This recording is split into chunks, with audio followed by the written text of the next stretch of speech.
Olá! Eu sou o Dom Policarpo e se você está aqui, este é o seu podcast Fala Poli!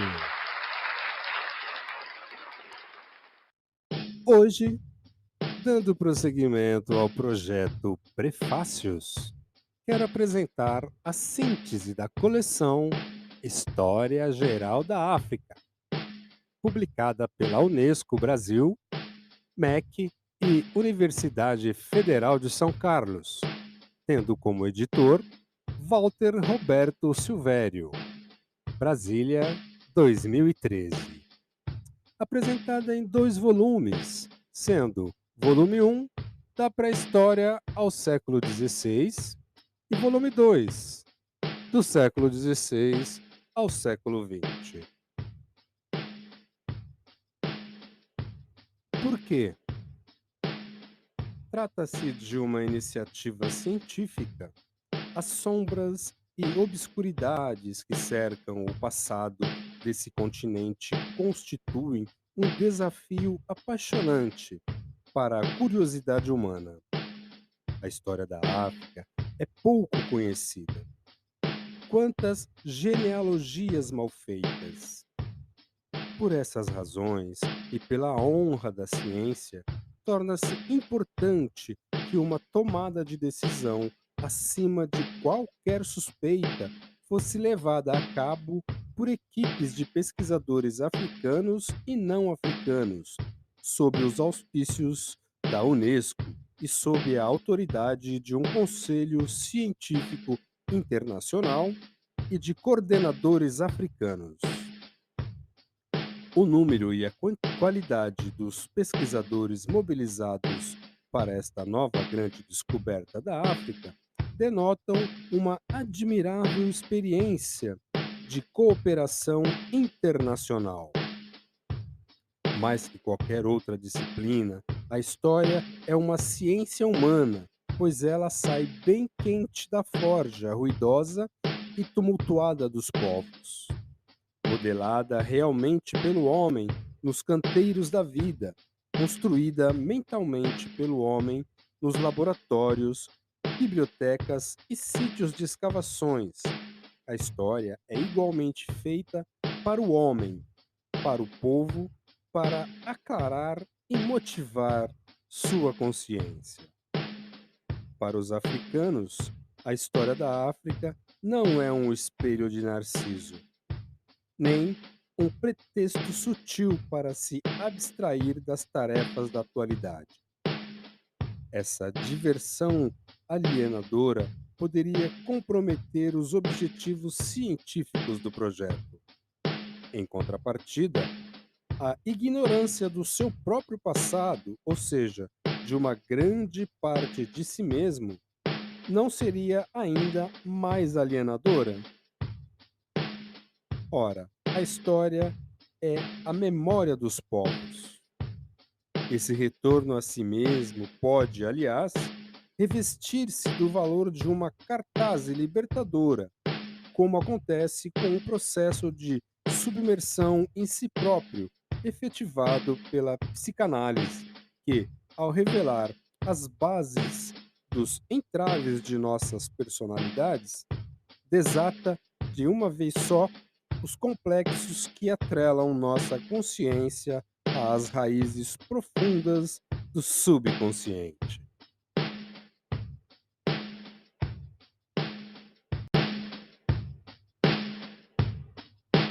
Hoje, torna-se evidente que a herança africana marcou, em maior ou menor grau, dependendo do lugar, os modos de sentir, pensar, sonhar e agir de certas nações do hemisfério ocidental.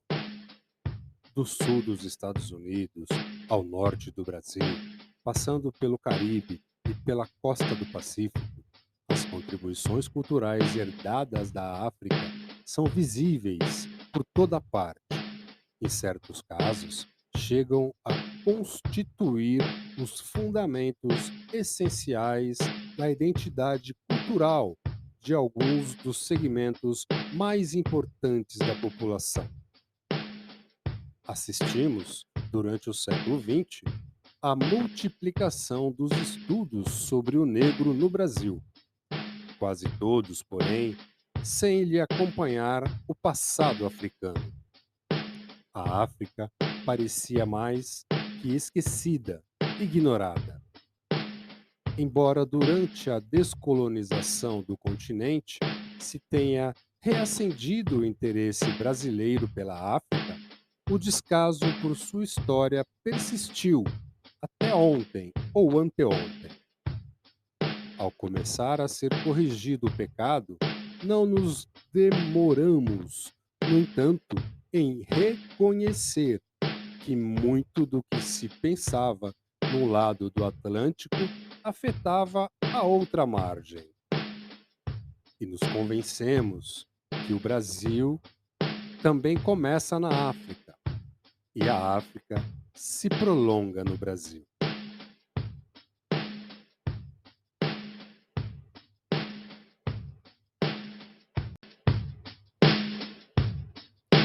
Os especialistas de vários países que trabalharam na elaboração da coleção História Geral da África tiveram cuidado de questionar as excessivas simplificações provenientes de uma concepção linear e restritiva da história universal e de estabelecer e restabelecer a verdade dos fatos, sempre que necessário e possível. Esforçaram-se por resgatar os dados históricos que permitissem um melhor acompanhamento da evolução dos diferentes povos africanos em seus contextos socioculturais específicos. Nesse sentido, a História Geral da África traz à luz tanto a unidade histórica da África quanto as suas relações com os seus outros continentes, sobretudo as Américas e o Caribe.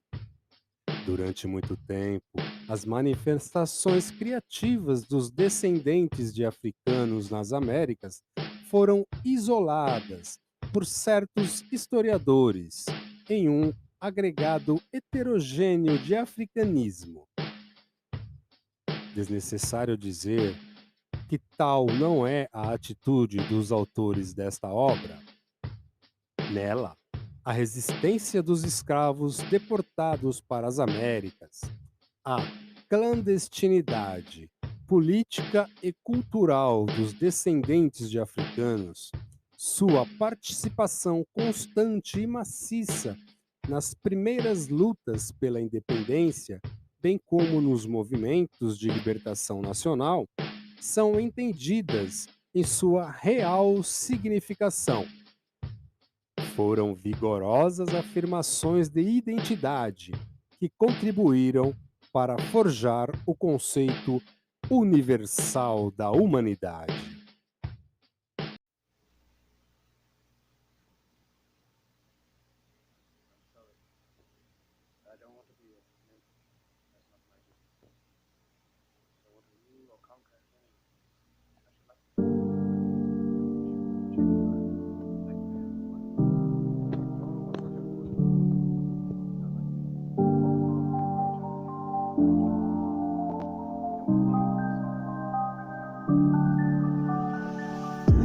Não posso te dizer tudo agora. Seria uma maldade, um castigo. Vou te contando aos poucos o que vi e aprendi com meus livros.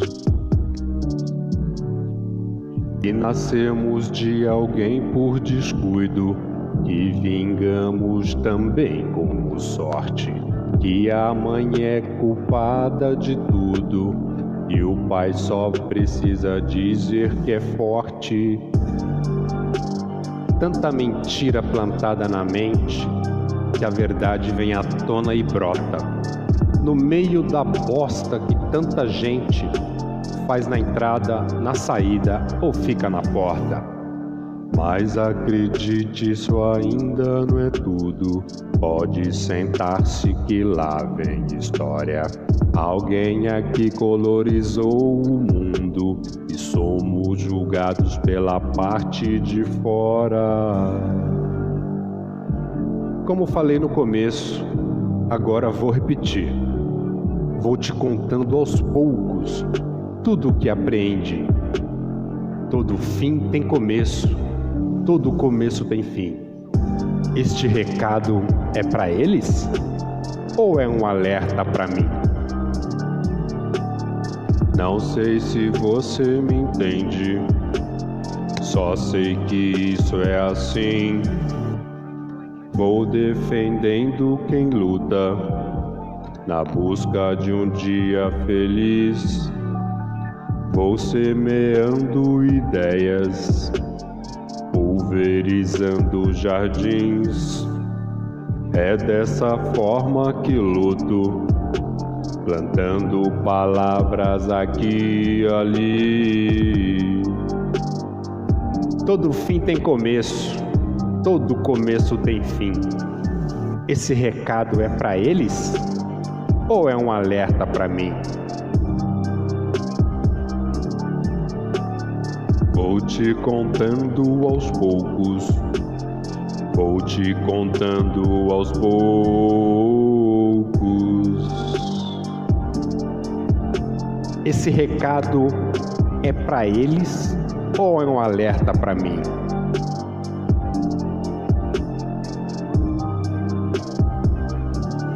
Vou te contando aos poucos.